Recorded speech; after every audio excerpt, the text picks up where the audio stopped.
આવતીકાલે એશિયાની સૌથી મોટી ઊંઝા એપીએમસીમાં ચૂંટણી યોજાવાની છે ત્યારે ચૂંટણી પહેલા જ ભાજપમાં ભડકા જેવી સ્થિતિનું નિર્માણ થયું। ઊંઝા એપીએમસીના પૂર્વ વાઇસ ચેરમેન અરવિંદ પટેલે રાજીનામું આપી દીધું અને પોતાની ઉમેદવારી પણ પાછી ખેંચી લીધી। એટલું જ નહીં, તેમણે પરિવારવાદનો પણ મોટો આક્ષેપ કર્યો છે। તેમણે પૂર્વ મંત્રી અને ધારાસભ્ય પર મોટા આક્ષેપો કર્યા છે। સાંભળીએ અરવિંદ પટેલને કે મોટા આક્ષેપો કરતા અને પરિવારવાદ ચાલી રહ્યો છે તેવું કહેતા વધુમાં તેઓ શું કહી રહ્યા છે। અત્યારે એપીએમસી ઊંઝાની ઇલેક્શન ચાલી રહી છે। મેં એમાંથી ખેડૂત વિભાગમાંથી મારી ચંદ્રાવતી સેવા સહકારી મંડળીમાંથી મેં ઉમેદવારી કરી હતી અને પાર્ટીએ કાલે મેન્ડેટ જાહેર કર્યા। એમાં મારું નામ કપાવાથી હું વ્યથિત છું, પરંતુ મેં પાર્ટીને જે ઉમેદવારોને મેન્ડેટ આપ્યા છે એમને સમર્થન જાહેર કર્યું છે અને મેં મારી ઉમેદવારી પરત ખેંચી છે। ત્યારે આ બાબતે જે કોઈ નેતાઓએ એમની ભૂમિકા ભજવી છે અને પોતાના રોટલા શેક્યા છે એમને ખુલ્લા પાડવું એ પણ હું મારી નૈતિક ફરજ સમજું છું અને એ ન્યાય અમારા ઊંઝા મત વિસ્તારના જે લોકલ નેતાઓ છે, નારાયણ કાકા, હરિભાઈ સંસદ સભ્ય અને કિરીટભાઈ ધારાસભ્ય, એમને પોતાના માણસો અને પોતાના સમાજની ચિંતા કરી છે, કાર્યકર્તાઓની કોઈ ચિંતા કરી નથી। હું 30 વર્ષથી પાર્ટીનો સક્રિય કાર્યકર છું અને એક વફાદાર સૈનિકની માફક મેં પાર્ટીના સક્રિય કાર્યકર તરીકે સતત કામ કર્યું છે। આ વિસ્તારના તમામ કાર્યકરો આ બાબત સારી રીતે જાણે છે। ત્યારે મને આ નિર્ણયથી ખૂબ આઘાત લાગ્યો અને આ ત્રણેય નેતાઓએ મારી એક કાર્યકરની રાજકીય હત્યા કરી હોય એવું હું અનુભવી રહ્યો છું અને એ ન્યાય હું આજે વેપાર સેલ મહેસાણા જિલ્લાના સંયોજક તરીકે જે જવાબદારી નિભાવતો હતો એ પદેથી પણ રાજીનામું આપું છું, પરંતુ હું પાર્ટીનો એક કાર્યકર છું। એ ન્યાય અને પાર્ટી માટે કામ કર્યું છે એ કારણે હું પાર્ટીનો હંમેશા શુભેચ્છક બની રહીશ। હું પાર્ટીની હિન્દુત્વની વિચારધારાનો ખૂબ જ સમર્થક છું અને એ કારણે હું પાર્ટી સાથે હંમેશા રહીશ। અરવિંદભાઈ, આ ચૂંટણીમાં શું સમર્થન કરશો, સપોર્ટ કરશો કે સર? મેં કહ્યું ને કે હું મારી ઉમેદવારી મેન્ડેટ ન મળ્યો કે 5 જ મિનિટમાં મેં મારી ઉમેદવારી મેન્ડેટ જેમને મળ્યો છે એમના સમર્થનમાં પરત ખેંચી છે। તો તમે ઉમેદવાર તરીકે ચાલુ છો, હવે કોઈ તમને મત આપશે શું થશે? મને ઉમેદવારી જો હું મારી પરત ખેંચતો હોય પછી એ ઉમેદવારીનો કોઈ અર્થ નથી। લીગલી રીતે જે બેલેટ પેપર તપાસે એમાં તમે ઉમેદવાર તરીકે હશો। એનું કારણ છે કે પાર્ટીએ મેન્ડેટ ખૂબ જ લેટ જાહેર કર્યો છે, એ કારણે આ ઉમેદવારીનો નામ અને પત્ર ચાલુ રહ્યા છે। તો પછી હવે લોકો મત આપશે તો? લોકો મત આપશે તો એ લોકોનો વિષય છે। અમે અમારી જે ફરજ છે પાર્ટી પ્રત્યેની એ જાહેર કરી છે। ભાજપે શું મોડું કર્યું છે, કોકડું ગુચવાનું કારણ શું એ હવે પાર્ટીનો વિષય છે। તમે દિનેશભાઈના સમર્થનમાં જશો? હું વ્યક્તિગત રીતે કોઈના સમર્થનમાં નથી। હું પાર્ટીનો એક શિસ્તબદ્ધ કાર્યકર્તા છું અને પાર્ટીના નિર્ણયને સ્વીકારું છું। સ્થાનિક ધારાસભ્ય માટે તમે શું કહેશો? સ્થાનિક ધારાસભ્યએ મારા બાબતે અન્યાયી વલણ અપનાવ્યું છે અને એ પણ મેં જાહેરમાં આવા ઇન્ટરવ્યૂમાં પણ કહ્યું છે અને આજે પણ કહું છું। કયું શું લાગે છે, છેક સુધી તમે તો સાથે જ હતા, તો કયું કારણ લાગે છે કે ધારાસભ્યએ આ કર્યું, તમને જાણ ના કરી? એમને 2 જ વ્યક્તિઓમાંથી એકની પસંદગી કરવાનો જ્યારે કોઈ સમય આવ્યો ત્યારે એમને એમના નજીકના અને સમાજના એમના ઉમેદવારને જ પસંદ કરવાનું ઉચિત માન્યું, જે એક કાર્યકરને માટે એ ઘાતક સાબિત થઈ। તમે એવું કહેતા હતા કે ધારાસભ્યનું કોઈ ઉપજતું નથી, કોઈ સાંભળતું નથી, આ વાત સાચી? એવું મેં અનુભવ્યું છે કે પાર્ટીના ધારાસભ્યનું જે વજન હોવું જોઈએ એ એમના સાથે ઘણીવાર મારે વિધાનસભામાં જવાનું થયું ત્યારે અને મંત્રીમંડળના મંત્રીશ્રીઓને પણ મળવાનું થયું, તો એમાં મને એવું લાગે છે કે એમને અન્યાય થઈ રહ્યો છે અને એમની વાતને પાર્ટીના આ સરકારમાં કે બીજે કંઈ પણ વજન અપાઈ રહ્યું નથી, પરંતુ એ ખરેખર આઘાતજનક છે. ધારાસભ્યનું કોઈ સાંભળતું નથી, કારણ શું? એ એમનો કોઈ વ્યક્તિગત તો કારણ હોઈ ન શકે. પાર્ટીના એક વફાદાર અને પ્રામાણિક ધારાસભ્ય છે, એમના કામગીરી ઉપર પણ મને કોઈ સવાલ નથી, પરંતુ તેઓની કાર્યશૈલી ક્યાંક ને ક્યાંક થોડી સાધારણ છે. એક તરફ મેન્ડેટને આદર આપી ઉમેદવારી પાછી ખેંચો છો, બીજી તરફ તમે હોદ્દા પરથી રાજીનામા આપો છો, શું સમજો? હું હોદ્દા ઉપરથી એટલા માટે રાજીનામું આપું છું કે પાર્ટીએ મારી કદર નથી કરી, અને એટલે હું અત્યારે મારી માનસિકતા ક્ષતિ કરી રહ્યો છું કે આટલા વર્ષથી જો પાર્ટીનો એક કાર્યકર આટલું સરસ રીતે કામ કરી રહ્યો હોય અને અત્યારે તો હવે કંઈ છે નહીં. પહેલાં અમે જ્યારે નારાયણ કાકાના નેતૃત્વમાં પાર્ટીનું કામ કરતા ત્યારે 20-25 વર્ષ પહેલાં તો જબરજસ્ત સંઘર્ષ હતો, અને એ સંઘર્ષમાં જેની સામે અમે સંઘર્ષ કર્યો છે એ જ અત્યારે અમારા આગેવાનો બનીને અમને જ દબાવી રહ્યા છે. તમને શું લાગે છે કોને મેન્ડેટ આપવાના ચક્કરમાં તમારું કપાયું છે? એવું કોણ નજીકનું છે જેને મેન્ડેટ આપી દેવું તમારે અને એમના બંને વચ્ચે કોને પસંદ કર્યા?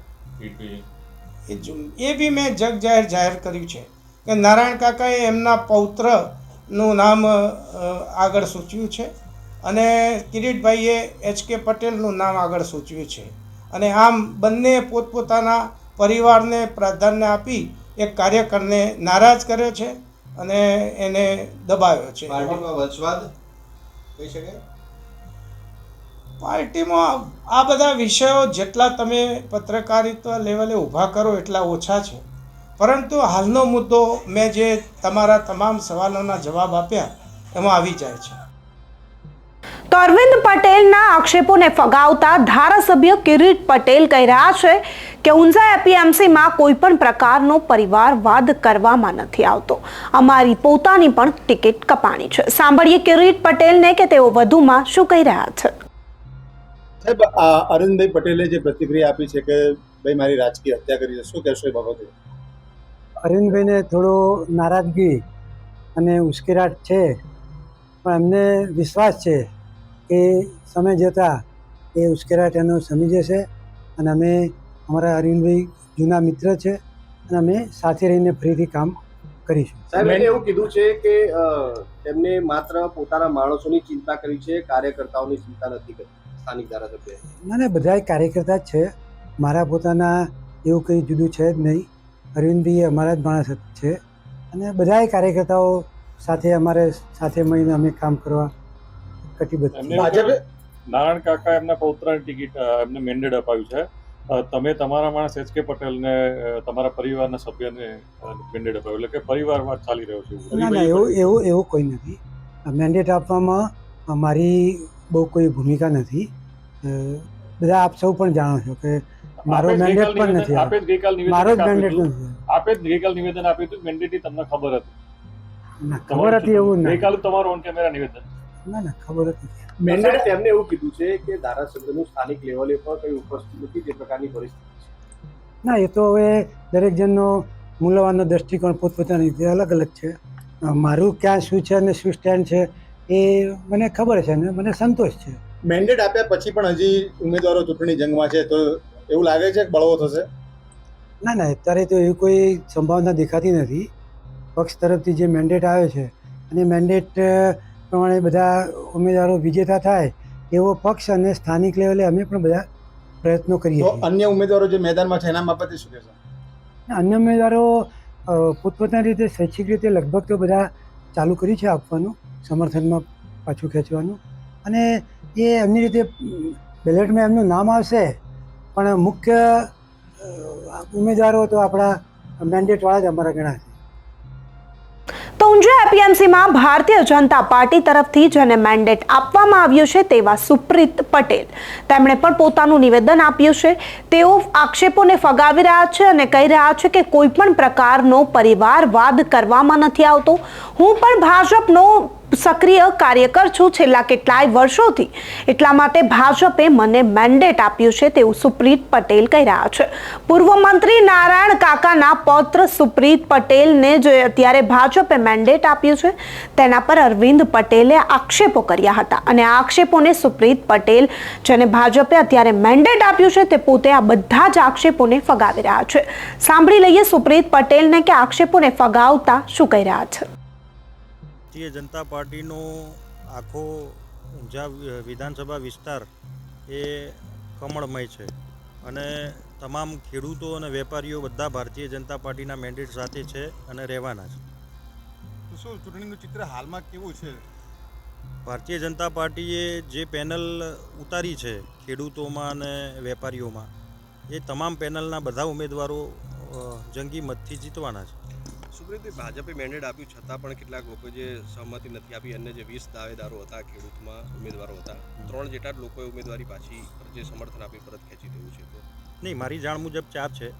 બાકીના પણ અત્યારે જેને મેન્ડેટ માગ્યું હતું ભારતીય જનતા પાર્ટીનું, એ બધા ભારતીય જનતા પાર્ટી સાથે જ છે અને 20 ઉમેદવાર હોય અને એમાંથી 10 જ મેન્ડેટ આપવાના હોય તો ક્યાંક કોઈને એવું લાગતું હોય કે ભાઈ મને મેન્ડેટ નથી મળ્યું, પરંતુ પાર્ટીના સાથે વર્ષોથી રહેલા હોય એટલે પાર્ટીના સાથે જ રહેવાના અને પોતપોતાની રીતે સમર્થન જાહેર કરી દેશે. અરવિંદ પટેલ નારાજ છે મેન્ડેટને લઈને સ્વાભાવિક છે કે 30 વર્ષથી ભારતીય જનતા પાર્ટી સાથે જોડાયા હોય અને ક્યાંક એમના મેન્ડેટનો વિષય હોય તો ક્યાંક નારાજગી હોય, પણ એ નારાજગી એમને વ્યક્ત કરી અને અત્યારે પાછા પાર્ટીના કાર્યકર્તા તરીકે અમારી સાથે સંપર્કમાં જ છે. એ કહી રહ્યા છે કે વંશવાદ ચલાવી રહ્યા છે, ભાજપ એક બાજુ વંશવાદનો વિરોધ કરી રહ્યા છે, બીજા વંશવાદ ચલાવી રહ્યા છે. હવે એવું છે કે લોકસભાના ફોરમ ઉપર માનનીય નરેન્દ્રભાઈ મોદીએ 2023માં એક બાઇટ પણ તમારી જોડે છે, ના હોય તો હું શેર કરી દઈશ. મોદી સાહેબે કીધું હતું કે વંશવાદ કોને કહેવો, એક જ પાર્ટી એક જ પરિવાર ચલાવતો હોય, બધા નિર્ણય એક જ પાર્ટી એક જ પરિવારના લોકો લેતા હોય, એને વંશવાદ કહે છે. જ્યારે કોઈ પણ એક જ પરિવારમાંથી 9 જણા જો કેપેબલ હોય ને એમને લોકોનો સાથ સહકાર હોય તો એને કોઈ દિવસ ભારતીય જનતા પાર્ટીએ પાર્ટીવાદ કહ્યો નથી. અને મારી વાત થાય તો હું 2005થી વિદ્યાર્થી પરિષદમાં ઇલેક્શન લડીને જીત્યો છું. યુવા મોરચામાં 2009થી કાર્યરત છું. જુદા જુદા જે પણ એમને જવાબદારી આપી એ બધી મેં સ્વીકારી છે અને નિભાવી છે. એટલે એ વિષય વસ્તુ આની સાથે જોડવી એ થોડી યોગ્ય લાગતી નથી. શું લાગે છે હવે સમરસ થશે? તો બધા ભારતીય જનતા પાર્ટીના વ્યક્તિઓ હતા અને બધા એક સાથે સંમત જ છે, એમાં કોઈ વિષય નથી. બહારના બજારોમાં કે સોશિયલ મીડિયામાં કોઈ વાત થતી હોય તો એનાથી હું જાણકાર નથી, પરંતુ હું મારા લેવલે એવું કહી શકું કે તમામ પક્ષ જે ભારતીય જનતા પાર્ટી સાથે જોડાયેલા વ્યક્તિઓ હતા એ બધા પાર્ટી સાથે છે અને બધાએ મક્કમ નિર્ણય લઈ લીધો છે કે ભારતીય જનતા પાર્ટીએ જેને મેન્ડેટ આપ્યા છે અમે બધા એની સાથે છીએ. સુપ્રીતભાઈ, આપણે 16 મંડળીમાં આપનું નામ નથી અને 16 મંડળીઓ હાલ વિરોધ કરી રહ્યા શું કહેશો? નહીં, આમાં કેવું છે કે ઘણીવાર લોકો ખોટી અફવાઓ ચલાવતા હોય. બાકી ખેત બજારના નિયમ પ્રમાણે કોઈ પણ ખેડૂત જે માર્કેટયાર્ડનો વિસ્તાર છે એમાંનો કોઈ પણ ખેડૂત હોય એ ખેડૂત વિભાગમાંથી ફોર્મ ભરી શકે. અને એ નિયમ પ્રમાણે હું સેટ થતો હતો એટલે મેં ફોર્મ ભર્યું અને બાકીની મંડળીઓનો પણ ટેકો મારી સાથે છે, એટલે એ વિષય વસ્તુ અહીંયા આવતી નથી.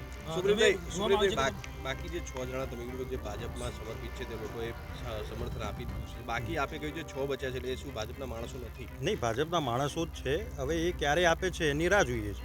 સમરસ કરવાનો પ્રયત્ન ચાલુ છે? હા, સમરસ થઈ જ જવાનું છે, એમાં કોઈ વિષય વસ્તુ છે નહીં. તમારું નામ હવે ચેરમેન તરીકે આગળ ના, એવી કોઈ જાણ નથી. બધા જ મેન્ડેટની પ્રક્રિયા બધી ઉપર પ્રદેશથી થતી હોય છે અને એની કોઈ જાણકારી એડવાન્સ કોઈના જોડે હોય નહીં. બધો નિર્ણય પાર્ટી લેતી હોય, એટલે એ બધી વાતો કરવી એ એડવાન્સ છે, એમાં કંઈ કોઈ તથ્ય નથી.